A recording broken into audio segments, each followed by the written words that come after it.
rapidamente a pergunta que ficou ao ar no último segmento, você tem, como muitos têm, a percepção que o tribunal está agindo à margem da autoridade que lhe foi conferida? Então, William, eu acho que aqui é importante só dar um passo atrás e eu respondo diretamente essa questão. Fica à vontade. É que me parece que você tem duas formas de enxergar o fenômeno. Olha, o Supremo começou a fazer várias coisas e aí a percepção da sociedade e da mídia começou a ser negativa em relação ao Supremo. Só que, na verdade, eu acho que tem uma conjuntura anterior que mexe na sociedade e que faz...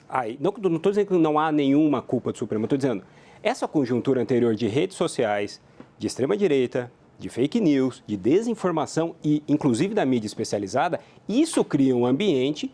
Eu estudo o Supremo há 15 anos, até hoje é um desafio entender. O Supremo talvez seja uma das cortes constitucionais mais complexas do mundo, pelo número de atividades, pelas milhares de decisões e pelo tamanho das competências que o Supremo tem. E aí, hoje, qualquer um consegue dar uma opinião e avaliar o Supremo. Quando são votos, às vezes, de páginas de 200, 300 páginas, processos com 1000 páginas, e todo mundo comenta. O julgamento do Supremo na Lava Jato... Se a gente fosse analisar os autos, a gente está falando de pelo menos 13.000 páginas, não de documentos. E todo mundo tem uma opinião sobre esse caso.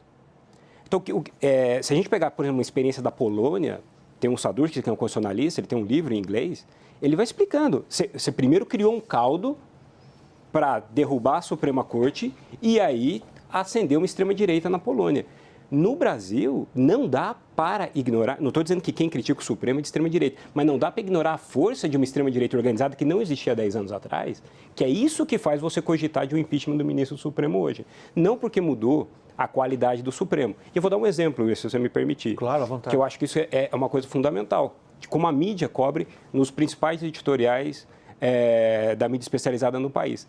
Eles dizem assim... das decisões do ministro Toffoli, decisões do ministro Gilmar e das decisões da segunda turma no Supremo. Estão querendo reescrever a Lava Jato. O Supremo não diz que não houve corrupção. É que com o que se descobriu na Operação Spoofing, tem as provas. Eles combinavam as operações. Ministério Público e juiz não tinha parcialidade. Se prendia pessoas sabidamente inocentes para obrigar outra pessoa, um parente, a delatar. Teve abuso. Então, para o direito não tem outra saída que não anular aquilo. Anular colaborações premiadas, anular condenações que houve à época, não é reescrever a história. A história continua. Chegou na Suprema Corte para a Suprema Corte avaliar, depois do que foi descoberto, se houve ou não uma ação do Estado abusiva contra particulares. E houve. Em democracia isso leva a nulidade. Jorge, aí